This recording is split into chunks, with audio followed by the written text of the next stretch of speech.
Everyone, ముందు వీడియోలో సొరచేపని ఎలా స్టీమ్ చేసుకున్నామో చూసారు కదా. ఇప్పుడు సింపుల్ గా టేస్టీ సొరపిట్టు చేసుకుందాం.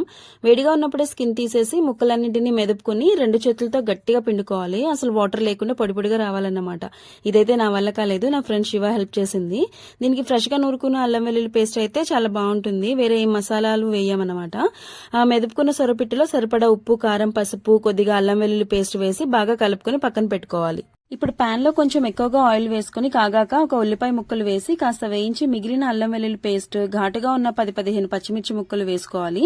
ఈ కర్రీకి మెయిన్ టేస్ట్ అల్లం వెల్లుల్లి, పచ్చిమిర్చి, కరివేపాకుతోనే వస్తుంది. వేరే ఏ మసాలాలు అవసరం లేదు. ఇవే ఎక్కువగా వేసుకోవాలి. గుప్పెడు కరివేపాకు కూడా వేసి వేగాక కలుపుకున్న సొరపిట్టుని వేసి దగ్గర నిలబడి పొడి పొడిగా అయ్యే వరకు కలుపుతూ ఉండాలన్నమాట. సాల్ట్ చెక్ చేసుకుని కొత్తిమీర కూడా వేసుకుని మరో 5 నిమిషాలు వేగనిస్తే ఎంతో రుచికరమైన సొరపిట్టు కర్రీ రెడీ. నాకైతే చెప్తుంటేనే నోట్లో నీళ్ళు వస్తున్నాయి, అంత బాగుంటుంది. ఎప్పుడైనా దొరికితే తప్పకుండా ట్రై చేయండి.